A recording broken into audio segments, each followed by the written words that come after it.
නමෝ බුද්ධාය හැම දිනාටම තෙරුවන් සරණයි. අපට මේ උතුම් ධර්මයේ කියා දෙන ගුරු දේවෝත්තම කල්යාණ මිත්‍ර පින්වත් ලොකු ස්වාමීන් වහන්සේට ඔබ අප සියලු දෙනාගේම নমස්කාරය වේවා. වැඩ සිටින ගරුතර මහා සංඝරත්නයන් අවසර ශ්‍රද්ධාවන්ත පින්වත්නි, අප බලාපොරොත්තු වෙන්නේ විශේෂයෙන් අද ආරම්භ වන පටිසෝතගාමී ධර්ම සාකච්ඡාමය වැඩසටහන ආරම්භ කරන්න. එහිදී මුලින්ම ඔබට මතක් කරනවා මෙම ධර්ම සාකච්ඡාව සඳහා අප මූලික කරගන්නේ සෝතාපට්ටි සංයුක්තයට අයත් ධර්ම විග්‍රහයක් පිළිබඳවයි. එහිදී ඔබට අප සාකච්ඡා කරන්නා වූ ධර්ම කාරණාවන් පිළිබඳව ඔබට යම් ධර්ම කාරණා විශේෂයෙන් දැන ගැනීමට අවශ්‍යතාවයක් තිබෙනවා නම් 071 232 88 87 කියන දුරකථන අංකය ඔස්සේ, ඒ වගේම ශ්‍රද්ධා රූපවාහිනිය නම්බර 369 රාජසිංහ මාවත හේවාගම කඩුවෙල යන ලිපිණිය ඔස්සේත් ඔබට තැපැල්පත් මගින් හෝ ලිපි මගින් ධර්ම කාරණාවන් අප වෙත යොමු කරලා මෙම සාකච්ඡාව සඳහා යොමු කිරීමේ හැකියාව තියෙනවා. ඒ වගේම ඔබට තවත් මතක් කිරීමක් සිදු කරන්න කැමැතියි. ඒ තමයි මේ වැඩසටහන සඳහා ඔබ දායකත්වයක් ලබා ගැනීමට කැමති නම් ඉහත සඳහන් කර ඒ 071 232 88 87 යන දුරකථනයට කතා කරලා ඔබට මේ වැඩසටහන සඳහා දායකත්වයක් ලබා ගැනීමේ හැකියාවක් තියෙනවා. ඉතින් එලෙස මතක් කරමින් අපි වැඩසටහන වෙත යොමු වෙනවා. ඒ තමයි ඔබ දන්නවා මේ වැඩසටහනින් සාකච්ඡා කරන්නේ දැන් කුමන කරුණක් පිළිබඳවද කියන එක. ඒ තමයි සෝතාපට්ටි සංයුක්තය මුල් කරගනිමින් තමයි සාකච්ඡා කරන්නේ. එතකොට මේ වැඩසටහනට නම මුල්ුනේ පටිසෝතගාමී කියලා. පටිසෝතගාමී කියන වචනය සඳහන් වන්නේ බුද්ධ දේශනාව තුළමයි. එතකොට මේ වචනය බුද්ධ දේශනාව තුළ සඳහන් වෙනවා අංගුත්තර නිකාය දෙවන පොත් වහන්සේගේ අනුසෝත කියන සූත්‍රයේදී. එතකොට අනුසෝත කියලා කියන වචනේ තේරුම තමයි සෝත කියලා කියන අපි වචනේ දන්නවා. ඒ තමයි සැඩපහරට කියන වචනයක්. ඒ තමයි සැඩපහරවල් කීපයක් තියෙනවා. ඒ අනුව සැඩපහරට අනුව ගමන් කිරීම පිළිබඳ වදාළ දේශනාව කියන එක තමයි මේ අනුසෝත කියන සූත්‍රයේදී අර්ථවත් වන්නේ.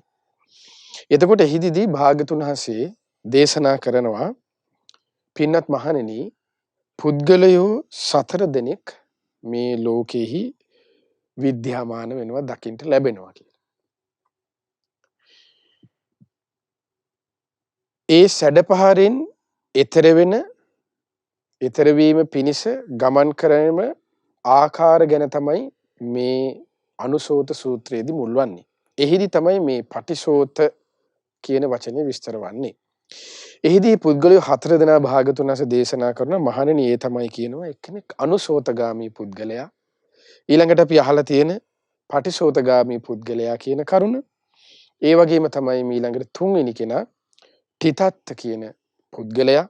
ඒ වගේම සසර සැඩපහරින් ඈතර වූ ගොඩබිමෙහි සිටින නිකලෙස් ඒ උතුමන් වහන්සේ කියන කරුණු 4.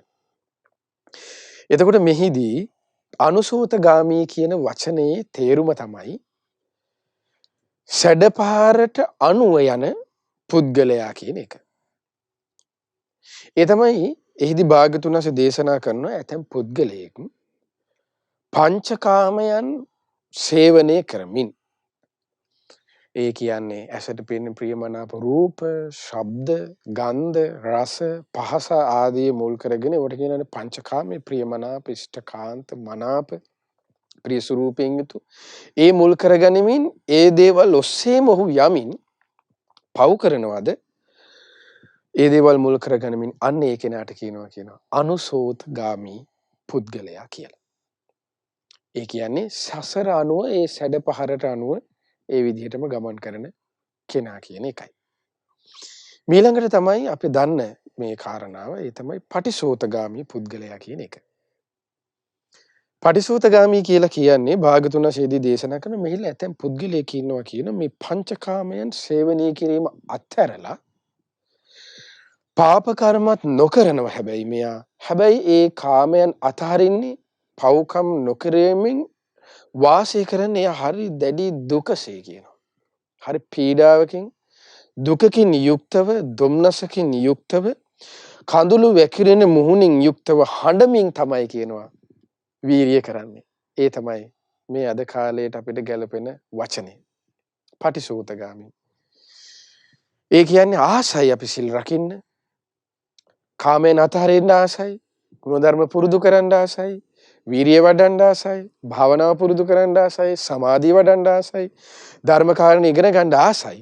හැබැයි අපිට ඕන විදිහට අපිට ඒ දේ අර එකල බුද්ධ කාලයේ වගේ එහි උතුමන් පුරුදු කරපු ආකාරයට අපිට සැපසේ සැහැල්ලුවෙන් ඒ මාර්ගයේ යාමට හැකියාවක් නැහැ. දුකසේ සීල්පදවලට නැවත නැවත සංවර වෙමින් පංච නීවරණයෙන් බැටකමින් නමුත් ධර්මයේ තිබෙන ආසාව නිසා ඔහු දුකසේ යන්න ඒ මාර්ගය පුරුදු කරනවා.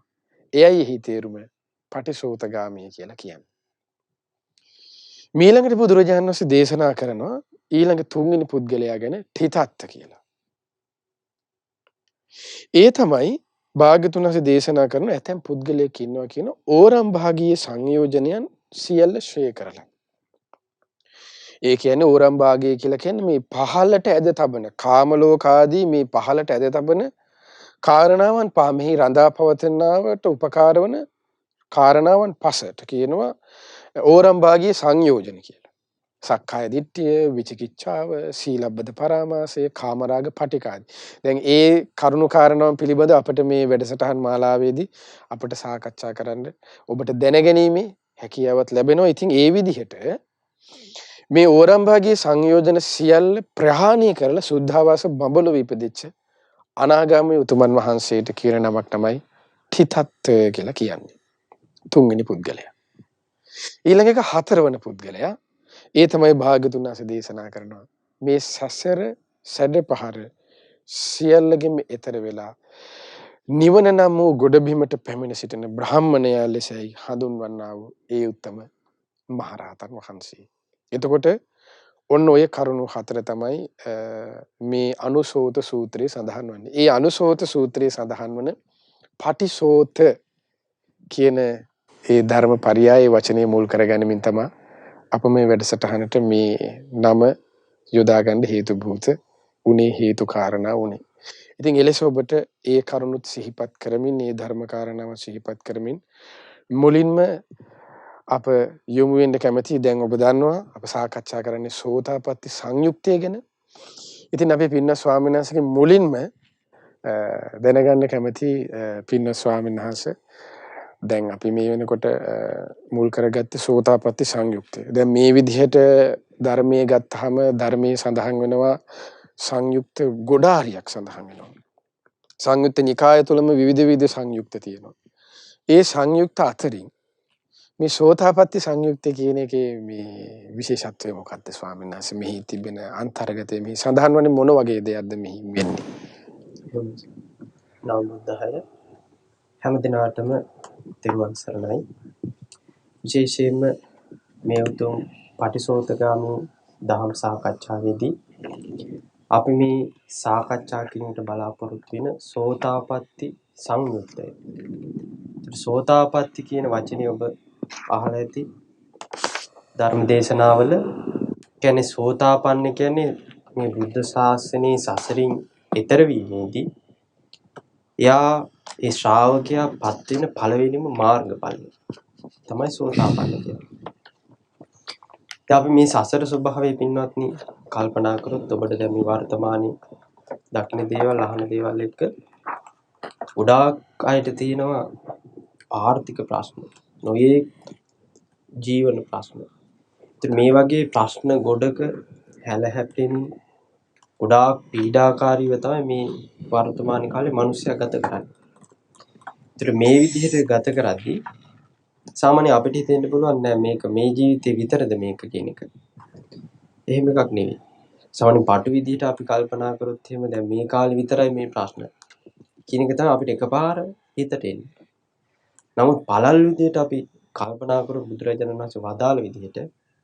මොකද සාමාන්‍ය අපිට පේන ලෝකේ තමයි අපි මේ ජීවත් වෙන අවුරුදු 60 70 ලෝකේ.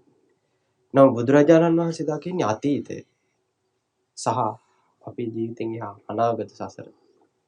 ඒතර තුන්කල් දක්නා නුවණින් භාග්‍යතුන් වහන්සේ දේශනා කරා මහණෙනි සසර කියන්නේ අතීතයේ අපි මේ මරණයටපත් වෙච්ච අපේ සිරුරෙන් ගලා ගියපු රුධිරය මහා සාගරේ ජලයට වැඩි. ඒකට අපි අතීතයේ සංසාරේ කොච්චරනම් බෙලු කැපුම් කාලා මරණයටපත් වෙන්නේ නැද්ද? අතීත සංසාරේ කොච්චර කුසගින්නේ මැරෙන්නේ නැද්ද? කොච්චර පිපාසයෙන් මැරෙන්නේ නැද්ද? ගින්නට පිච්චිලා මැරෙන්නේ නැද්ද? ඒතර මෙවැනි සසරක් තමයි අපේ මේ ජීවිත පිටිපස්සේ සංසාර ජීවිතේ තියෙන්නේ. ඒතර මේ විදිහේ සසරක් මහණෙනි මේ තියෙන්නේ කියන එක තමයි බුදුරජාණන් වහන්සේ ධර්මයෙන් දේශනා කරේ. ඒකයි බුදුරජාණන් වහන්සේ දේශනා කරේ මහණෙනි. උන්වහන්සේ හරි ලස්සනට දේශනා කරන මේ සසර ගැන එක අවස්ථාවක දේශනා කළා. මහණනි මේ සසරට ඇලෙන්න වටිනවද කියලා. නෑ ස්වාමීන් කියලා. එහෙනම් මහණෙනි මේ සසර කියන්නේ අලමේව නිබ්බින්දිතෝ. මේක අවබෝධයෙන් කලකිරින්න වටින එකක්. අලම් විරජ්ජිතෝ. මේක ඇලෙන්න සුදුසු එකක් නෙවෙයි. අලම් විමුච්ඡති මේකෙන් නිදහස් වීමමයි වටින්නේ. කියන එක තමයි භාග්‍යතුන් වහන්සේ දේශනා කරේ. ඒකට සසර කියන්නේ මෙහෙම එකක් කියන එක කල්පනාව යම්කිසි නුවණක් හෝ තිනකොට කෙනෙකුට වැටහුනොත් අන්න එයාට තමයි වීරියක් මහන්සියක් උත්සාහයක් ගැනීමේ හැකියාව තියෙන්නේ. එහෙනම් මේකෙන් එතර වෙන්න ඕන කියන එක. ඒතර බුදුරජාණන් වහන්සේ මේ එතර වීමේදී උන්වහන්සේ දේශනා කරා ශ්‍රාවකයා මේ ධර්ම මාර්ගය පුරුදු කරගෙන මේ සසර ස්වභාවය කල්පනා කර දැන් අපේ පින්වත් ස්වාමීන් වහන්සේ අර කිව්වා වගේ පටිසෝතගාමි මේක හඬනින් වැළපෙමින් කඳුළු වැකුණු මුහුණින් තමයි මේක ගත කරන්න තියෙන්නේ. බඹසර කියන එක. බඹසර කියන්නේ මේ නිවන් මාර්ග. ඒතර මෙහෙම යන්න මෙයාට තියෙන්න ඕනේ මේ සසරේ දුක් ස්වභාවය වැටහිච්ච නුවණ. ඒතර මේ නුවණත් එක්ක මෙයා කල්පනා කරද්දී බුදුරජාණන් වහන්සේ වදාලා වීරිය කළා මෙයා ඉස්සලා මේ ධර්ම මාර්ගයේ පත් වෙන මාර්ග ඵලය තමයි සෝතාපන්න ඵලය. ඒතර සෝතාපන්න ඵලයට පත් වුණාට පස්සේ බුදුරජාණන් වහන්සේ වදාලා එයා සතර පායේ යන්න යම් සංයෝජන තියෙනවා. ඒ සියලු සංයෝජන ප්‍රහාණය වෙනවා. ඒතර මේ සෝතාපන්න සංයුත්තේදී බුදුරජාණන් වහන්සේ ලස්සනට දේශනා කරනවා සෝතාපන්න අංග. පින්වත් ස්වාමීන් වහන්සේ අපි ඉස්සරහට කතා කරන්නේ. ඒකට ඒකේ සඳහන් වෙනවා මහණනි යම් කෙනෙකුට තථාගතයන් වහන්සේ කෙරෙහි අචල ප්‍රසාදයක් තියෙනවද? නොසෙල් වෙන පැහැදීමක් තියෙනවද? ඒ භාග්‍යතුන් වහන්සේ මේ ගුණයෙන් යුක්තයි කියලා. ඊළඟට ධර්මයේ ගැන ශ්‍රාවක සංඝ රත්නය ගැන මෙන්න මේ විදිහට අචල ප්‍රසාදයටපත් වෙනවද? ඒතර කරුණු තුනයි යොදන. ඊළඟට ආර්යකාන්ත සීලයක් තියෙනවද? ඔන්න ඔය සෝතාපට්ටි අංග 4 යම් කෙනෙක් තුල පිහිටයිද? ඔහු නිරේ උපදින්නේ නැති කෙනෙක්. නිරේශය කරන කෙනෙක්. പ്രേත ලෝකයේ ශය කළ කෙනෙක්. අසුරනිකායේ ශය කළ කෙනෙක්. ඒතර මේ විදිහට සතර අපායෙම සෝතාපන්න ඵලයට පත් වෙච්ච පුද්ගලයාට ප්‍රහාණය වෙනවා. ඊළඟට එක තමයි බුදුරජාණන් වහන්සේ දේශනා කරා නතේ භවං අට්ඨමං ආදියති. 8 වෙනි භවයක් කරා යන්නේ නැහැ. 8 වෙනි භවයකට කලින් සසරින් එතර වෙනවා. ඉතින් මේ සෝතාපන්න සංයුත්තේ පුරාවටම පින්න ස්වාමීන් වහන්සේ මේ කතා කරන්නේ මේ සෝතාපන්න පුද්ගලයෙක් තුල පිහිටන ගුණධර්ම ලක්ෂණ. ඉතින් මේ ලක්ෂණ අපි එකින් එකට ඉදිරියේදී කතා කරනවා.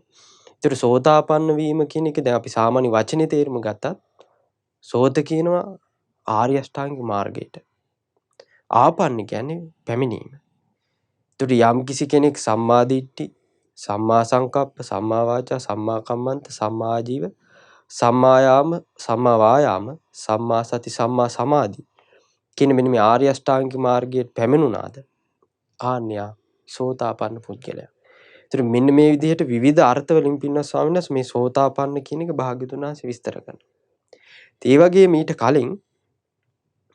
කලින් පියවර භාග්‍යතුන් වහන්සේ තව ධර්මයේ විස්තර කරනවා සද්ධානුසාරී සහ ධම්මානුසාරී කියලා.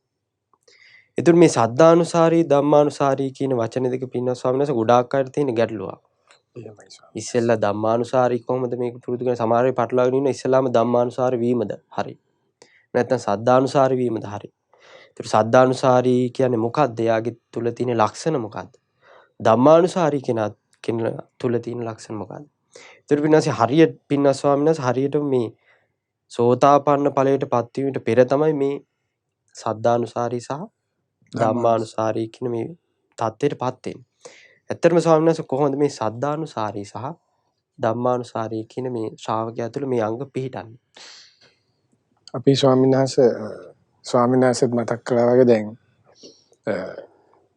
සෝවාන් කියන්නේ අප දැන් අපේ ශ්‍රාවක සංඝරත්නය ගත්තාම බුදුරජාණන්සේගේ ධර්මයේ විස්තර වෙනකොට ධර්මයේ තිබෙන්නේ අට්ඨපුරිස පුද්ගල. එතකොට අට්ඨපුරිස පුද්ගලා කියන ඒ තේරුම තමයි පුද්ගලයෝ 8 දෙනෙක් කියන එක. යුගල වශයෙන් ගත්තාම 4යි. එතකොට යුගල පුද්ගලයෝ ගත්තාම සෝවාන් මාර්ගය, ඊට පස්සේ සෝවාන්, සකදාගාමි මාර්ගයේ සකදාගාමි, අනාගාමි මාර්ගයේ අනාගාමි, අරහත් මාර්ගයේ රහතන් වහන්සේ. එතකොට 8යි. එතකොට යුගල වශයෙන් ගත්තාම තමයි සෝවාන් මාර්ගයේ සෝතාපන්න ශ්‍රාවකයන් වහන්සේ එකක්. එතකොට දෙක ගත්තාම අන්න යුගල 4යි. ඊට පස්සේ සකදාගාමි මාර්ගයේ සකදාගාමි උතුමන් වහන්සේ ඊළඟ යුගල 2යි. අනාගාමි මාර්ගයේ අනාගාමි උතුමන් වහන්සේ 3යි. අරහත් මාර්ගයේ රහතන් වහන්සේ 4යි. එතකොට එහිදී අපේ ස්වාමීන් වහන්සේ කිව්වා වගේම අර සෝවාන් ශ්‍රාවකත්වය කියන එක. සෝවාන් ශ්‍රාවකයා නැත්නම් සෝවාන් මාර්ග ඵලය කියන තැනට ප්‍රථමව තිබෙනවා කරුණක්. ඒ තමයි සෝවාන් මාර්ගයේ ගමන් කරන කියන එක. එතකොට ඒ සෝවාන් මාර්ගයේ ගමන් කරන කියන කරුණ තමයි එක්කෝ ශ්‍රද්ධානුසාරී මට්ටම, එහෙම නැත්නම් ධම්මානුසාරී මට්ටම කියලා කියන්නේ. එතකොට මෙහිදී ශ්‍රද්ධානුසාරී වෙලා ශ්‍රද්ධානුසාරී වීම මුල් කරගෙන සෝවාන් වෙනවා. එහෙම නැත්නම් ධම්මානුසාරීව සෝවාන් වෙනවා. ඒ කියන්නේ ශ්‍රද්ධානුසාරී කෙනා ඊළඟට ධම්මානුසාරී වෙලා එහෙම එකක් නෙමෙයි. දැන් අපිට ඉස්සරහ දෙවිය කරුණ හරි ලස්සනට පින්වත් ස්වාමීන් වහන්සේ මේ පින්වත්නි අපිට දැනගන්න පුළුවන්. එතන ශ්‍රද්ධානුසාරී කෙනා කොහොමද සෝවාන් වෙන්නේ? කුමන කරුණක් මුල් කරගනිමින්ද? ධම්මානුසාරී කෙනෙක් සෝවාන් වෙන්නේ කුමන කරුණක් මුල් කරගනිමින්ද කියන එක හරි ලස්සනට අපිට බුද්ධ දේශනාවෙම තියෙනවා. මේ සංයුත්ත නිකාය 3 වෙනි පොත් වහන්සේගේ සංයුක්තයක් තියෙනවා. දැන් මේ සෝතාපට්ටි සංයුත්තේ වගේ මොන තවත් සංයුක්තයක්. ඒ සංයුත්තේ නම තමයි ඔක්කාන්ති සංයුක්තය. ඔක්කාන්ති කියන පාලි වචනේ තේරුම තමයි බැස ගන්නවා කියන එක. කියන්නේ මනාකොට හොඳට අර නිකන් සාමාන්‍යයෙන් අපිට විවාහයෙන් කොට හොඳට කිඳා බහිනවා වගේ. හොඳට බැසගෙන ඒක සෙලවෙන්නේ නැහැ කිසිම දෙයකින්.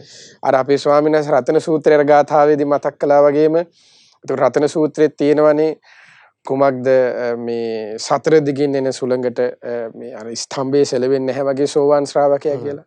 එතකොට අන්න ඒ වගේ තමයි ඒ අර්ථයක් තමයි මෙතනත් බැස ගන්නවා කියලා කියන්නේ.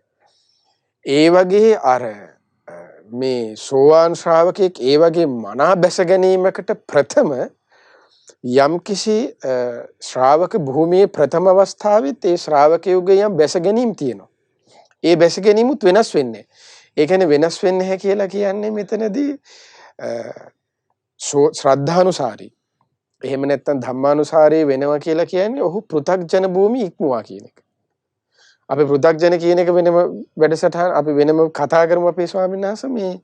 එතකොට පෘථග්ජන භූමිය ඉක්මවන්න ඕන ශ්‍රද්ධානුසාරී ධම්මානුසාරී වෙන්න. ඒ කියන්නේ පෘථග්ජනයේ කවදාවත් ශ්‍රද්ධානුසාරී කියන්නේ නැහැ පෘථග්ජනයෙකුට. ධම්මානුසාරී කෙනෙක් කවදාවත් පෘථග්ජනය කියලා හඳුන්වන්නේ නැහැ. එතකොට මේ පෘථග්ජන භූමිය ඉක්මවන්නේ. පෘථග්ජන භූමියේ සිටින කෙනෙක් කියලා කියන්නේ බුදුරජාණන්සේගේ ශ්‍රාවකෙක් නෙමෙයි.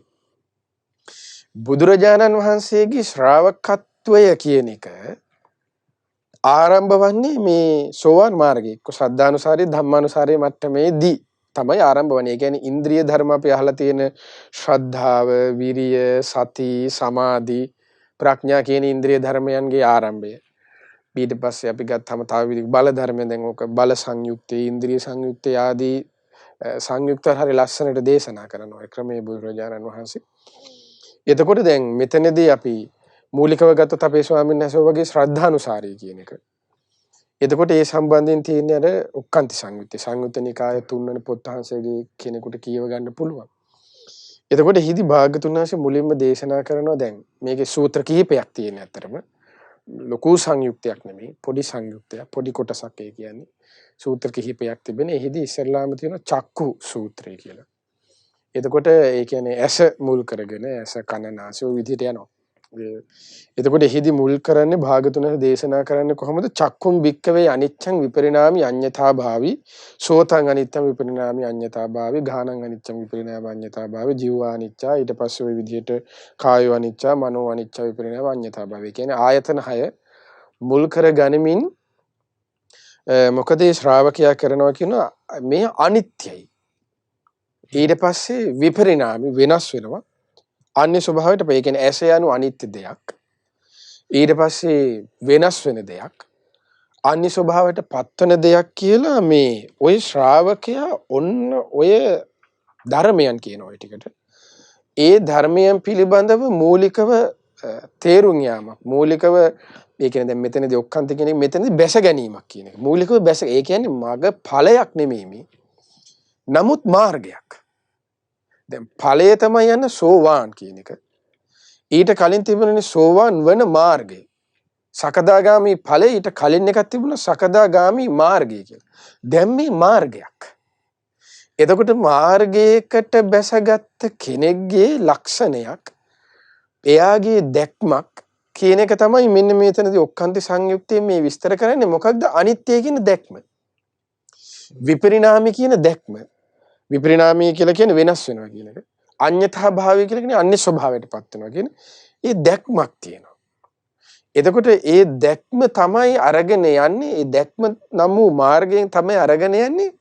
අර ඵලය කියන එකට එතකොට අනිත්‍යයි කියන දැක්මක් නැතුව විපරිණාමී අඤ්ඤතා භාවය කියන්නේ වෙනස් වෙනවා අන්‍ය ස්වභාවයටපත් වෙනවා කියන කරුණ පිළිබඳව කෙනෙක් තුල දැකීමක් නැතුව අපේ ස්වාමීන් වහන්සේ ඇත්තටම ඒ කෙනාට ශ්‍රාවකත්වයක් කරා යන එකක් බෑ වෙන්නේ. දැන් අද ගොඩාක් අපේ ස්වාමීන් වහන්සේ උනත් අහලා ඇති ඔය මිනිස්සු කතා කරනකොට ළමයි බමයි කතා කරනකොට ඔය සමහර වෙලාවට කියනවා අපිට අනිත්‍ය තේරෙන්නේ නැහැ ගැඹුරුයි අරකයි මේකයි ඕවා මේ ටිකක් හරියන්නේ නැහැ. ඕවා ඉතින් මුලින් තියෙන්නේ මේ සාමාන්‍ය කාලෙන් බින්නේ හැටි දරුවෙක් හදන හැටි ඉගෙන ගන්නයි.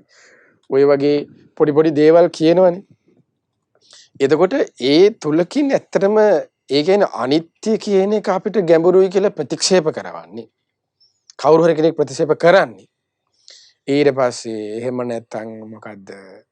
ඔයව ගැඹුරු හැර මොනවා හරි ප්‍රතික්ෂේප වෙන පැත්තට ඒ යොමුවන්නේ ඇත්තට මේක න ශ්‍රාවක නෙමෙයි. එතකොට ශ්‍රාවකත්වයකට මූලික වෙන පසුබිම මූලික දැක්මක් තමයි දැන් මාර්ගයට මේකයි තියෙන්නේ. මූලික මාර්ගය යන මාර්ගය කොතැනද සෝතාපන්න ඵලය කරා.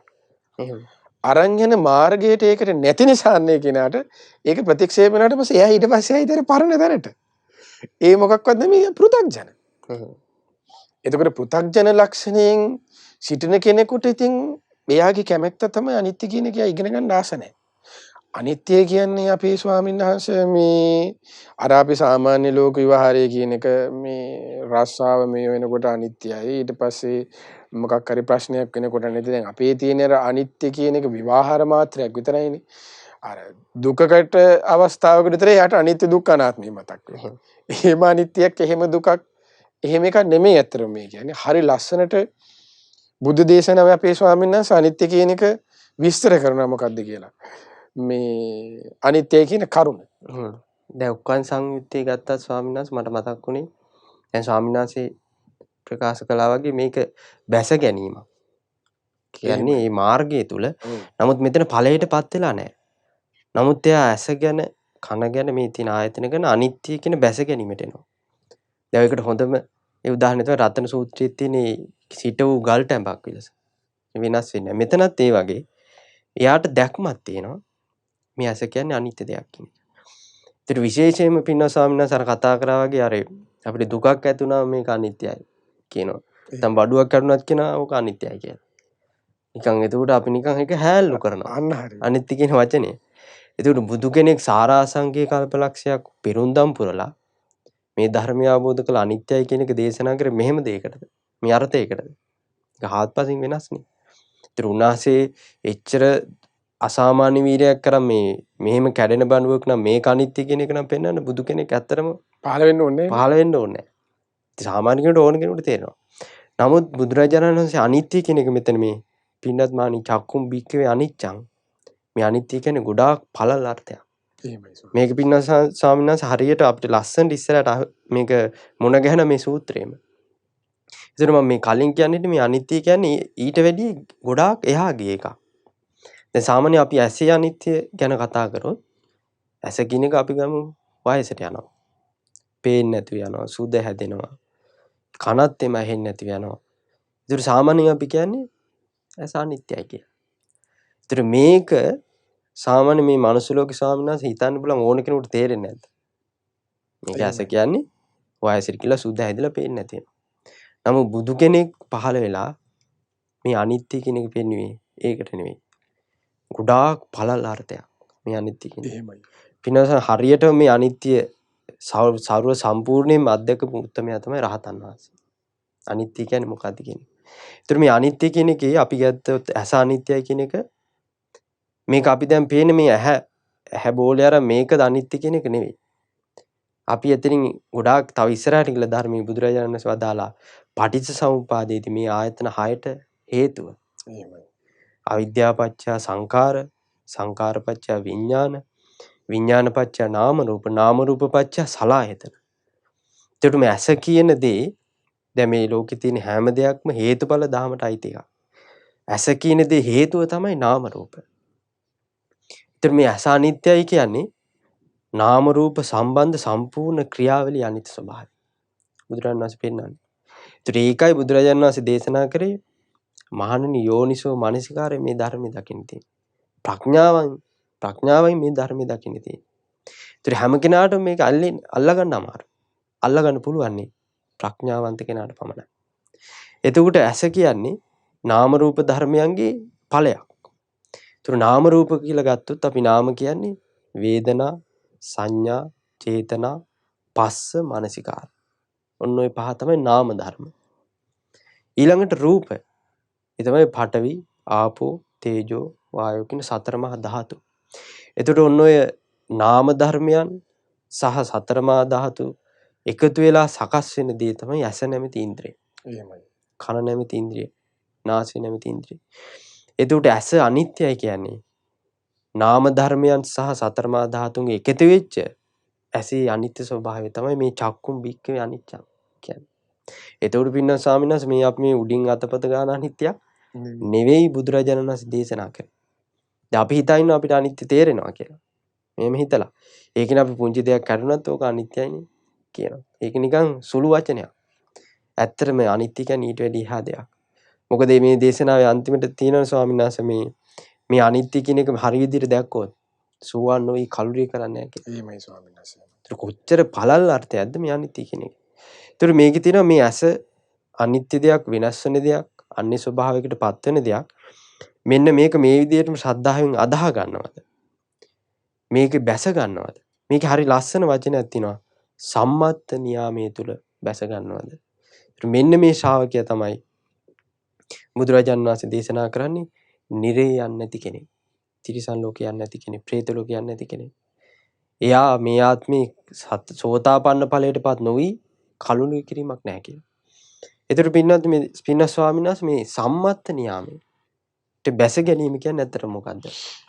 ඇත්තටම ස්වාමීන් වහන්සේ දැන් අපේ ස්වාමීන් වහන්සේට විස්තර කරා වගේ මේ හරි ලස්සනයි මේ එතනදී මතක් වුණේ මට ස්වාමීන් වහන්සේ විස්තර කරනකොට ඕකම නේද මේ අර අනිත්‍ය කියන වචනෙම නේද අපේ ස්වාමීන් වහන්සේට ධම්සක් පැවතුම් සූත්‍රයේ මොකද්ද අර භාගතුනස අවසානයේ මොකද්ද එතනදී විස්තර කරන්නේ මේ යංකින්ච සමුදය ධම්මං සබ්බන්තං නිරෝධ ධම්මං එහෙමයි. ඒතකොට ඒ කියන්නේ යමක් හේතුන්ගෙන් හටගත්තද හේතු නැතිවීමෙන් නැති වී යන ස්වභාවයට අයිති කියන එක තමයි අනිත්‍ය කියන එකේ තේරුම. දැන් අර අපේ ස්වාමීන් වහන්සේ කිව්වා වගේ මේ ලෙඩ වෙන එක මේ අර නිකන් මේ සෞඛ්‍ය පාඩමකට අදාළ දෙයක් නේ අද ගොඩක් සාමාන්‍ය දෙයක් විදිහට අනිත්‍ය හඳුන්වන්නේ. ඒතකොට එහෙම එකක් නෙමෙයි අර අපේ ස්වාමීන් වහන්සේ විස්තර කළා වගේ මේ හේතුන්ගෙන් හටගත්ත දෙයක් කියන්නේ. හේතු නැතිවීමෙන් නැති වෙනවා කියන්නේ හේතුව තමයි අර නාම රූප කියන එක නේ ස්වාමීන් වහන්සේ. එතකොට නාම රූප ධර්මයන්ගෙන් හට අරගෙන නාම රූප ධර්මයන්ගෙන් නැති වෙලා යනවා කියන එක. ඒත් එක්ක මේ දැන් අපේ මෙතනදී දැන් මේ විස්තර කරන ශ්‍රද්ධානුසාරී ශ්‍රාවකයාගේ නාම රූප ධර්මයෙන් හට අරගෙන නාම රූප ධර්මයෙන් නැති වෙලා යනවා කියන එක. එතකොට ඒක විස්තර වෙන්නේ අපේ ස්වාමීන් වහන්සේ රැහුවා වගේ මේ යෝ භික්ඛවේ මේ ධම්මේ එවං සද්ධාති අධිමුච්ඡති. මෙතන තියෙන්නේ සද්ධාව කියන වචනයක් තියෙනවා. ඒක කොහොමද තිබෙන්නේ? ශ්‍රද්ධාවෙන් අධිමුච්ඡති. ඒ කියන්නේ දැන් අපි අහලා තියෙන මේ අධිමුච්ඡති සහ මුච්ඡති කියලා එක වචනයක් තියෙනවා. දැන් අපි ඔන්න දැන් ඒක තේරුම් ගන්න මෙහෙම කිව්වොත් එහෙම අපි ඔන්න ධර්මයේ විස්තර කරනකොට කියනවා මොකද්ද සුවක්ඛාතෝ භගවතා ධම්මෝ. අක්ඛාත කියලා එකක් තියෙනවා. අක්ඛාත කියලා කියන්නේ දේශනා කරනවා. ඒකට ඉස්සරහින් විශේෂණයක් දාලා තියෙනවා. විශේෂණනේ සිංහල වල කියන්නේ ඒකට තමයි. එතකොට මේකට සු කියලා. එතකොට ඒකේ වචනේ තමයි සු කියලා කියන්නේ මනාකොට. හැබැයි අක්ඛාත කියන්නේ දේශනා කළා. දේශනා කරන එකත් කොහොමද මනාකොට. අපිට අර තේරෙන වචනේ කිව්ව සුපිරියට වගේ. ඒ අර්ථය තව වැඩිවීමක්. එතකොට අන්න ඒ වගේ මෙතනදී මුච්ඡති තමයි කොහොමද? හැබැයි අධිමුච්ඡති. ඒ කියන්නේ විශේෂයෙන් ඔය ආකාරයෙන් විශේෂයෙන් අදහා ගනිමින් විශේෂයෙන් අදහා ගැනීමට මුල් වන්නේ මොකද්ද? ශ්‍රද්ධාවෙන්. විශේෂයෙන් ශ්‍රද්ධාවෙන් අදහා ගනිමින් අන්න බැස ගැනීමක් තියෙන ඔක්කාන්තෝ. එතකොට දැන් අර කරුණ අපේ ස්වාමීන් වහන්සේ කිව්වා වගේ නාම රූප ධර්මයන්ගෙන් හට අරගෙන නාම රූප ධර්මයන්ගෙන් නැති වී යන ඇසක්ය කියලා විශේෂයෙන් ශ්‍රද්ධාවෙන් අදහා ගන්න. අදහාගන්නේ නෙමෙයි ශ්‍රද්ධාවෙන් විශේෂ කරමින්. ඒ කියන්නේ විශේෂත්වයක් විදිහට. ඒට මූලික තැනක් දෙමින්. ඒ විදිහට විශේෂයෙන් දැන් අර බුද්ධ වචනේ මොකක්ද? ධර්මයේ මොකක්ද? ඇස අනිත්‍යයි කියන එක. ඒ ඇස අනිත්‍යයි කියේ මොකක්ද? නාම රූප ධර්මයෙන් හට අරගෙන නාම රූප ධර්මයෙන් නැති වෙනවා කියන එක. දැන් අපේ ශ්වාසකේ වගේ අර නාම රූප ධර්ම කියලා කියවනේ අර වේදනා, සංඥා, චේතනා, පස්ස, මනසකාරය කියන විඳීම්. ඊට පස්සේ මොකක්ද ඊළඟට දැන් ඇසේ නම් චක්කු වේදනා. ඇස මුල් කරගත්තොත් දැන් අපි ඇස කියන කරුණ මුල් කරගමු. එතකොට ඇසේ නම් ඇසේ ඇතිවෙන වේදනාව. සැප වේවා දුක් වේවා මධ්‍යස්ථ. ඊට පස්සේ වේදනා සංඥා ඇසෙන් හඳුනා ගැනීම. ඇසෙන් හඳුනාගන්නේ රූප සංඥාවනේ. එතකොට ආන්නේ රූප සංඥාව ගැනත්. එතකොට මේ අනිත්‍ය කියන එකේදී ඇස ගැන පිළිබඳ දැනුමක් එනවා කියලා කියන්නේ ඒ කෙනාට වේදනාව පිළිබඳ වෙනම හොයන්න සංඥා පිළිබඳ වෙනම ප්‍රැක්ටිස් කරන්න කාලයක් එහෙම ගන්න එක නෙමෙයි. ඉතින් දැන් නාම රූප ධර්මයන් ටික තේරුම් යන කරුණේදී එයාට විඳීම ගැන තොහොට ස්පර්ශ වෙනවා. එහෙම. ඊට පස්සේ ගත්තාම සංඥා රූප සංඥාව. ඒතර සංඥාව උට ස්පර්ශ වෙනවා. ඊළඟට වේදනා සංඥා චේතනාව. චේතනාව කියලා කියන්නේ එතන සංස්කාරය. කර්මය නැත්තම්. එතකොට සංස්කාරය දැන් සංස්කාරය කියලා කියන්නේ භවය කියන්නේ විපාක වෙනස කර්ම සකස් වීම කියන එක. එතකොට ඒ කෙනෙකුට දැන් මේ දැක්ම තුල ඉන්න කෙනාට දැන් හිතන්නකො චේතනාව ගැන තේරෙනවා යම් දැක්මක්. අවබෝධයක් නෙමෙයි මේ. චේතනාව ගැන යම් දැක්මක් තියෙනවා කියලා කියන්නේ එයාට එතකොට දසවස්තුක සම්මාදිට්ඨිය අම්ම ඇත තාත්ත ඇත කර්ම විපාක ඇත කියලා ලියාගෙන බෝඩ් එකේ ගහගෙන පාඩම් කරගෙන ඉන්න එක නෙමෙයි මේ. එතකොට මේ පිළිබඳ අවබෝධයකට ඒ කියන්නේ අවබෝධයක් කියන්නේ ඇත්තට මෙතන දැක්මක්. දැක්වීමකට පත් වුණාට පස්සේ ඒ ශ්‍රාවකයාට දසවස්තුක සම්මාදිට්ඨිය අදාහ ගන්නකෝ කියලා කියන්න දෙයක් නෙමෙයි මේ. එතකොට දැන් අද අපි ගොඩාක් තුල තිබෙන්නේ චේතනාව ගැන දන්නෙත් නෑ සංස්කාරයක් ගැන දන්නෙත් නෑ විඥානයක් ගැන දන්නෙත් නෑ කිසිම දෙයක් නෑ දසවස්තුක සම්මාදි අර නිකන් A level O level syllabus වගේනේ මෙහෙමනේ අර අපි ඉගෙන ගත්ත බුද්ධ ආගම ටයිප් එකේනේ අපි යන්නේ අද දසවස්තුක සම්මාදිටියනු මෙයයි බුදු ගුණයනු මෙයයි දහම් ගුණයනු මෙයයි පාඩම් කරා පටපට ගාලා ඇහෙනකොට කිව්වා මාක්ස් දුන්න ඉවරයි. එතකොට ඒ මාක්ස් ගන්න ප්‍රමාණයනුනේ අද අපි තීරණය කරන්නේ සද්ධාවන්තයි සද්ධානුසාරී මෙයා එක්ක ධම්මානුසාරී. ඔය දැන් මෙතන මේ අර විභාගලින් සිස්ටම් එක නෙමෙයි තියෙන්නේ මෙතන තියෙන්නේ දැක්මක් එක්ක යන මාර්ගය කියන වැඩපිළිවෙලක් තියෙනවා. එතකොට දැන් මේ මාර්ගයේ යන වැඩපිළිවෙල අන්න දුකසේ වෙන්න පුළුවන් නෑ. ඒකයි පටිසෝතගාමී කිව්වේ. එතකොට මේ දැක්ම ඇති කරගන්න වෙන්නේ දුකසේ. එතකොට දැන් මේ විදිහට ඇස කියන කරුණ මුල් කරගෙන අනිත්‍ය කියන දේ අදහගෙන මේ කියන්නේ වේදනා සංඥා චේතනා. එතකොට චේතනාව තුළ තියෙන කර්මය කියන එක.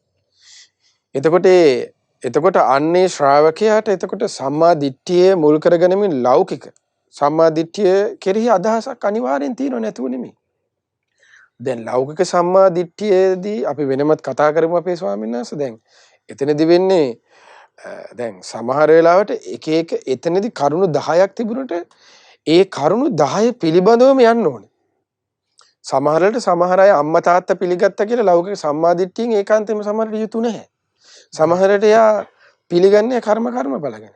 සමහරට එයා ඕපපාතික සත්‍ය අම්මා තාත්තට සලකන්න ඕනේ කියලා පිළිගන්නවා. ඕපපාතික සත්‍ය ගැන පිළිගන්නේ නැහැ. දැන් මෙන්න මේ දැක්ම තුලින් තමයි ඒ පිළිබඳව අදහස සම්පූර්ණ කරවන්නේ. ඒ අදහස ඇති කරගෙන මේ දැක්මකට එනව නෙමෙයි. මේ සීළු කාරණා එකින් එකට සම්බන්ධයි. දැන් අර අපි ඉගෙන ගන්න සිස්ටම් එකකට මේ ලෙසන් එක ඉවරලා නෙක්ස්ට් ඊළඟ අර පාඩම යනවා වගේ එකක් නෙමෙයි මේ. අද පාඩම සම්මා දිට්ඨිය ඉවරයි. අද පාඩම සද්ධානුසාරී ඉවරයි. එහෙම යන එක නෙමෙයි. මේ ඔක්කොම එකිනෙකට සම්බන්ධතාවයක් තියෙනවා. එතකොට වේදනා සංඥා චේතනා ස්පර්ශය. එතකොට ස්පර්ශයන්ගේ හැට එතකොට දැන් ඇස ගත්තොත් එහෙම ඇසේ ස්පර්ශය. එතන දේශනාව තුල තිබෙන කොහොම තින්නන් සංගති පස්සු. කරුණු තුනක එකතු ස්පර්ශයයි. එතකොට ස්පර්ශය යනු කුමක්ද කියලා ශ්‍රාවකේ අඩුම ගන්න ශ්‍රද්ධානුසාරී මට්ටමේ සිටින ශ්‍රාවකයෙක් වුණත් ස්පර්ශය මොකක්ද කියලා හෙව්වොත් එයා ඔලුව කහන්නේ නැහැ. අපිට යාට යම් මේ දැනීමක් තියෙනවා. ඒකයි දැන් දැනීම කියන එක මෙතන දැනීම කියන එක කියන්නේ ඇත්තටම ශ්‍රුතමේ ඥානය කියන එකයි. ඒකයි අපිට අපේ ශ්‍රාසුණාගේ දේශනා කළේ ශ්‍රද්ධා ඊට පස්සේ සීල ශ්‍රුත ත්‍යාග ප්‍රඥා කියලා පහක්. එහෙම. ඒ කියන්නේ සීක බලනේ අපේ ශ්‍රාවකයන්ට මතක ඇතිනේ. එතකොට සීක බල කියලා කියන්නේ මොකක්ද? ධර්ම මාර්ගයේ හික්මන කෙනෙක් සතු බල ධර්ම. ධර්ම මාර්ගයේ හික්මන කෙනෙක් සතු තිබෙන දේවල්. එතන ශ්‍රද්ධාව කියලා කිව්වේ දැන් අපි ගොඩාක් අය හිතන්නේ බුදුගුණ නමේ පාඩම් කරපු ගමනේ ශ්‍රද්ධාවයි කියලා. එහෙම බුදුගුණ නමේ පාඩම් කරගෙන යන ශ්‍රද්ධාවක් නෙමෙයි එහෙ කියන්නේ. එතන බුදුගුණ නමයක් තුලින් මෙන්න මේ දැක්ම තුලින් ඉන්න කෙනා ශ්‍රාසුන්නාසේ දකින ආකාරයේ බුදුගුණ නමේ තුල තියෙනවා. අපිට ඕන සුද්ධ කරුණ බුදුගුණ නමේ පාඩම් කරාට පස්සේ සුද්ධා මේ ජර්මන් කාර්යය මේ සද්ධානුසාරී වෙන්නේ. එහෙම. දැන් අද තියෙන්නේ අන්න ඒ වගේ ක්‍රමයක් යන්නේ. එතකොට දැන් ඒකනේ මේ දැක්මක් තුලින් තමයි ශ්‍රාසුන්නාසේ දකින්නවා කියලා කියන්නේ. කියන්නේ පින්නසන ධර්මයේ තුලින් හරියටම හරි අපි ඒ ගුණ දකින්න ඕන කියන්නේ. ධර්මයේ තුල දැන් ඒකනේ ධර්මයේ තුලින්ම තියෙන භාගතුන්හසම අපේ ස්වාමීන් දේශනා කරන්නේ. සෝ ධම්මං පස්සති සෝ මං පස්සති සෝ මං පස්සති සෝ ධම්මං පස්සති. ඉස්සල දේශනා කළේ සෝ ධම්මං පස්සති. ධර්මයේ දකින්න. ධර්මයේ තමයි මෙන්න මේ. එතකොට මේ ත්‍රිලක්ෂණ අනිත්‍ය දුක්ඛ අනාත්ම මේ කරුණු කාරණා. එතකොට අන්නේ දකින්නකොට කවුද දකින්න හම්බෙන්නේ? සෝ මං පස්සති. බුදුරජාණන් වහන්සේ දකින්න ලැබෙන්නේය. අන්න එතකොට සෝ මං පස්සති. බුදුරජාණන් වහන්සේ දකින්න කෙනා ආයේ නැවත නැවත දකින්නේ කොහොමද? ධම්මං පස්සති. ධර්මයමයි කියන්නේ. අන්න එතනදී ධර්මය කියන්නේ අන්න මොකද්ද? අර සත්‍යස් බෝධිපාක්ෂික ධර්මයන්. සුත්තගෙය මොකද්ද මේ සත්‍යස් බෝධිපාක්ෂික ධර්මයන් කිව්ව මොකද්ද? සතර සතිපට්ඨානය, සතර සම්‍යක් ප්‍රදාන වීර්යය, සතර ඉරිදිපාද, පංච ඉන්ද්‍රිය, පංච බල, සප්ත බොජ්ජංග ආර්ය අෂ්ටමයි. ඕක තමයි ධර්මය. එතකොට ඕක තමයි තව විදිහකින් අපේ ස්වාමීන් වහන්සේ කියන්නේ මොකද්ද? දුක්ඛෝපනිසා සද්දා කියලා. දුක පිළිබඳව තේරුම් යාම මුල් කර ගනිමින් තමයි ශ්‍රද්ධාවට එන්නේ කියනවා. එතකොට දුක තමයි මේ අනිත්‍ය කියන එක. එහෙම. ලෙඩවීමේ දුක, මරණේ දුක දැන් ඒ දැක්මට එන්න උපකාර උනේ මොකක්ද? දැන් අප මහ බෝසතාණන් වහන්සේට උපකාර වුණානේ මොකක්ද? වයසට යන ලෙඩා සතර පෙර නිමිති යන්න හරි. එතකොට අපේ ශ්වාස ඒ සතර පෙර නිමිති දැක්කලා දැන් අපිත් ඕන තරම් සතර පෙර නිමිතිම දකින්නවනේ. අපි දකින්නවනේ සතර පෙර නිමිති. දැක්කට වෙනස මොකද තිබෙන්නේ? අර අපේ ස්වාමීන් හරි ලස්සන වචනයක් කිව්වා ඉස්සරලා මොකද්ද? යෝනිසෝ මනසික නූණින් ඉමසීම කියන එක තියෙනවා. එහෙම. නූණින් ඉමසන් නැති තාක් අපි කොච්චර පෙරනිමිති දැක්කත් අපිට වැඩක් නැහැ. එහෙම. ඒක දැකලා අවසන් දැකලා ඒකෙන් දැකීම මාත්‍රයක් පමණයි. එතකොට දැකීම මාත්‍රයකින් අවසන් වන පෙරනිමිත්තක් විතර නිමිත්තක් පෙරනිමිත්ත නෙමෙයි හරියට නිමිත්තක් විතර නෙති. දැන් තිබේ යුත්තේ ඒ දැකීම තුළින් නූණින් ඉමසා ගැනීම. දැන් අපිට අපේ බුදුරජාණන් වහන්සේ අපේ ස්වාමීන් වහන්සේට මතක ඇති ලෝකයේ සුපිරියටම ඉන්න ඒ කියන්නේ ලෝකෙ නෙමෙයි මොකද්ද සුපිරියටම ඉන්න මිනිස්සෙක් දැක්කොත් එතකොට හිතන්න කියන්නේ අපිට මොකද්ද? මේ වගේ සසරේ මම කොච්චර මෙහෙම ඉඳලා දුගති වල ගිහිල්ලා ඇද්ද කියලා. මේ වගේ මම සසර කොච්චර හොඳ මේ ලක්ෂරි විදිහට ජීවිත ගත කරලා ගුණයක් ධමයක් වඩන්න නැතුව කොච්චර දුගතිය ගිහිල්ලා ඇද්ද. අන්තපහේ හිඟන්න දැක්කමත් හිතන්න කියනවනේ. එතකොට කොහොමද මේ වගේ හිඟන්නෙක් විදිහට දැන් Taman ඉන්න තත්ත්වයට වඩා පහළ. එහෙම ඉන්නකොටත් එහෙමත් මම මේ සසරේ ඉඳලා තියෙනවා. එතකොට සසරේ ඉඳලා තියෙනවා කියලා ඔහුට මූලික වන්නේ මේ අර සසරේ දුක පිළිබඳවයි. මේ ඉපදිනවා මේ විපාක මිනිස කර්ම සකස් වෙනවා මේ ආයතනය අන්න ඒ දුකයි තේරුම් යන්නේ. මේ එතන හිඟන්න ආව්වේ කරවෙන එකවත් ඊට පස්සේ මේ දැන් අද අපේ ස්වාමීන් වහන්සේත් කිව්වා කරේ ගොඩාක් අර උඩින් පල්ලෙන් අත ගන්න එකනේ තියෙන්නේ. එහෙම ඒකයි අද මේ යන්නේ නැත්තේ. එතකොට අර අද ගොඩාක් සංස එහෙම දැක්කත් ඒක සුලිලාවකින් ඉතින් අයින් වෙනවනේ. ඒ අයින් වෙන්නේ අපේ ස්වාමීන් වහන්සේ හරියටම හරි අර අවශ්‍යම කරන කාරණාව නෙනේ යෝනිසෝ මනසිකාරය කියලා. ඉතින් කරුණු දෙකක් තියෙනවානේ. පරතෝ ഘോഷයත් යෝනිසෝ මනසිකාරයත් කියලා. පරතෝ ഘോഷය කියන එක තමයි මේ ලැබෙන්නේ. එහෙම. පරතෝ ഘോഷය කියලා කියන්නේ බාහිරින් ධර්මයේ අසන්ට ලැබීම. බාහිරින් එක්ක ධර්මය අර නිමිති වශයෙන් දකින්න ලැබීම.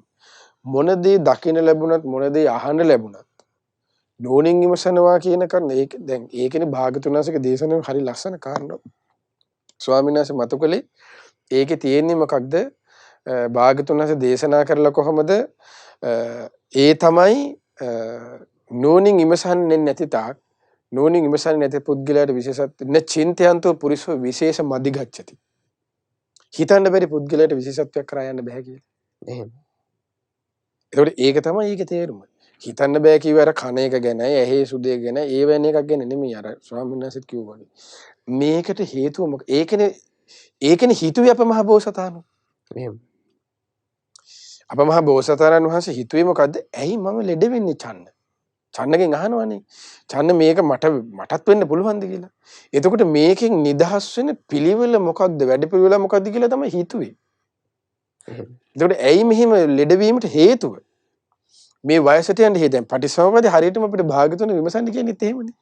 ඇයි මේ ලෙඩ වෙන්නේ ජරා මරණය ශෝක පරිදේව දුක් දුම්න සුසුමිලින් ඇතිවන්නේ කොමක් ඇති කල්හිද?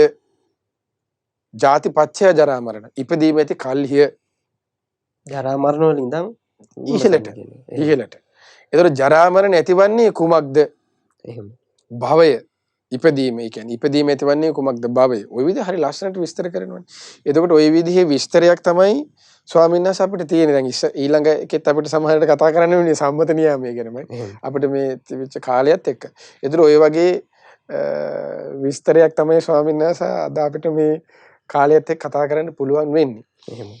එතකොට පින්වත්නි පින්න ස්වාමීන් වහන්සේ අද අපි විශේෂයෙන් සාකච්ඡා කළේ මේ වැඩසටහනේදී මූලිකව සෝතාපට්ටි සංයුක්තයේ ඒ අන්තර්ගතය පිළිබඳව අපි ස්වාමීන් වහන්සේ විස්තර කළා. ඒ වගේම අද අප ඊළඟට සාකච්ඡා කළේ අනිත්‍ය කියන වචනේ ඊදී ඔබට මතක ඇති හේතුන්ගෙන් හට අරගෙන හේතු නැතිවීමෙන් නැති වී යන ස්වභාවයෙන් යුක්ත කියන කරුණ තමයි අනිත්‍යයි කියලා කියන්නේ. නිකන් අර අපි කතා කරන සාමාන්‍ය විවාහාරයට කතා බහ කරන අනිත්‍යක් නෙමෙයි කියන කරුණ. ඒක අපි ස්වාමීන් හරි ලස්සනට පැහැදිලි කරලා දුන්නා. ඊට පස්සේ අපි ශ්‍රද්ධානුසාරී ශ්‍රාවකයාගේ ඒ දැක්ම පිළිබඳව ටිකෙන් ටික කතා කරගෙන යන්නේ. අතරම අපිට ඒකේ අවසානයක් කරන්න බැරි වුණා. ඉතින් අපි ඊළඟ දවසේ තේ ස්වභාවයන් පිළිබඳව තමයි සාකච්ඡා කිරීමට බලාපොරොත්තු වෙන්නේ.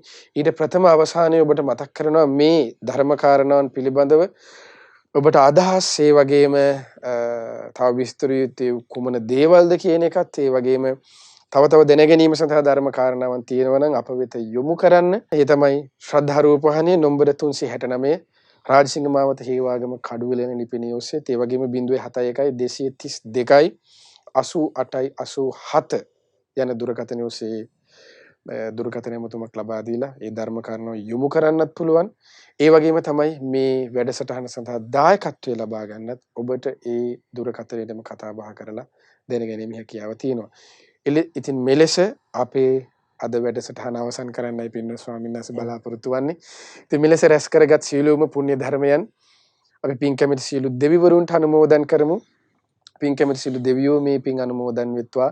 සක්දේව රජුන් ඒ වගේම ධතරාෂ්ඨ විරුඩ විරූපාක්ෂ වෛශ්‍රවණ සතරවරම් දෙව් මාර්ග දරුවන් ආලවක සෙම්පතිතුමන් සීවක සෙන්පතිතුමන් ඇතුළු සියලු සෙන්පති දෙවිවරුන්ට මේ පින් බිමට අධිග්‍රහිත සිටින්නා වූ සියලු දෙවියෝ සුමන සමන් දෙවිවරුන් ඇතුළු නානා නම් ගොත් වාසී ප්‍රදේශ භාර පළාත් භාර සියලු දෙවියන්ද බඹලෝ වාසී බ්‍රහ්මයෝද ඔබ අප හැම දෙනාගේම සියලු ඉෂ්ට දේවතාවුන් වහන්සේලාද මේ පින් අනුමෝදන් වෙත්වා අනුමෝදන දිව්‍ය ආයුෂයෙන් වරණයෙන් සැපයෙන් බලයෙන් වැඩෙත්වා ශ්‍රද්ධාවෙන් සීලයෙන් දහම් දනමින් ත්‍යාගයෙන් ප්‍රඥාවෙන් වැඩෙත්වා පිනින් සතුරුණ සිළු දෙවියන්ගේ දිව්‍ය රැකවරණේ ආරක්ෂාව උපකාර ඔබ අප හැම දිනාටම සලසා දෙත්වා දෙවියෝද බ්‍රහ්මයෝද මේ පින් අනුමෝදන්ව ගෞතම බුදු සසුනේ චතුරාර්ය සත්‍ය ධර්මයේම අවබෝධ කරත්වා ඒ වගේම මේ පින ඔබ අප සියලු දෙනා නමින් මිය පරලෝකස් ඥාති වර්ගයා පින් බලාපොරොත්තු වෙන නැත්නම් ඒ සියලු ඥාතීන්ගේද පරලොව ජීවිතේ සැපවත් වෙත්වා සුවපත් වෙත්වා සුවපත් වෙත්වා ඥාතීන්ද සංසාර දුකින් අත මිදෙත්වා ඒ වගේම මේ සියලු පුණ්‍ය ධර්මයන් විශේෂයෙන් අප ගුරු දේවෝත්තම කල්යාණ මිත්‍ර පින්වත් ලොකු ස්වාමීන් වහන්සේට කෙලෙස අනුමෝදන් වෙත්වා අප ගුරු දෙවිඳුන් මේ පින් අනුමෝදන් නිදුක් වෙත්වා නිරෝගී වෙත්වා සුවපත් වෙත්වා සුවපත් වෙත්වා සුවපත් වෙත්වා ආයු වර්ණ සප බලයෙන් වැඩෙත්වා තුනුරුවන්ගේ සරණින් දෙවි රැකවරණින් තව තවත් උතුම් ශාසනික මෙහෙවරේ දෙමින් ගෞතම බුදු සසුනේ පිළිසන ලබන්න මේ රැස් කරන්නා වූ සීල පිණුත් ඒකාන්තයෙන් හේතුපකාර වෙත්වා ඒ වගේම මේ සියලුම පුණ්‍ය ධර්මයන් අපේ පින්වත් ස්වාමීන්ද්‍රයන් වහන්සේ ඇතුළු ලක්වාසී ලෝවාසී සියලු මහා සංඝරත්නයට අනුමෝදන් වෙත්වා මහා සංඝරත්නයේද නිදුක් වෙත්වා නිරෝගී වෙත්වා සුවපත් වෙත්වා ආයු වර්ණ සප බලයෙන් වැඩෙත්වා ශ්‍රද්ධාවෙන් සීලයෙන් දහම් දැනුමින් ත්‍යාගයෙන් ප්‍රඥාවෙන් වැඩෙත්වා තුනුරුවන්ගේ සරණින් දෙවි රැකවරණින් කිසි බාධා කරදරයකින් තොර උතුම් ධර්ම අවබෝධය පිණිස මේ සියලු පිණුත් ඒකාන්තයෙන් හේතුපකාර වෙත්වා ඔබ අප හැම දිනාගේම දෙමාපියන්ට ගුරුවර නෑදෑ හිත මිතුරු ඇතුළු සෑම දිනාටමත් ශ්‍රද්ධා මාසික ධර්ම දාණයෙන් උදව්පකාර කරන නන්නයිරින් උදව්පකාර කරන්නා වූ සිව්පසෙන් උපකාර කරන හැම දිනාටමත් මේ පින් අනුමෝදන් වෙත්වා අනුමෝදන්ව ඔබ අප හැම දිනාමත් ආයු වර්ණ සැප බලයෙන් වැඩෙත්වා ශ්‍රද්ධාවෙන් සීලයෙන් දහම් දැනුමින් ත්‍යාගයෙන් ප්‍රඥාවෙන් වැඩෙත්වා මේ පින්වත් හැම දිනා කරන කියන සිතන පතන සියලු ධාර්මික ඉටුම් පැතුම් රැකී රක්ෂාවන් ඒ වගේම වෙලෙලඳාම් ගොවිතැන්පත් සුදුදුරවන්ගේ අධ්‍යාපන කටයුතු ආදී ඇතනම් ඒ හැම දෙයමත් ਸਰව ප්‍රකාරයෙන්ම සාර්ථක වෙත්වා තුනුරුවන්ගේ සරණින් දෙවි රැකවරණින් ගෞතම බුදු සසුනේ උතුම් ධර්ම අවබෝධය පිණිස මේ සීල පිණුත් ඒකාන්තයෙන් හේතුපකාර වෙත්වා හැම දිනාටම තෙරුවන් සරණයි නමෝ බුද්ධාය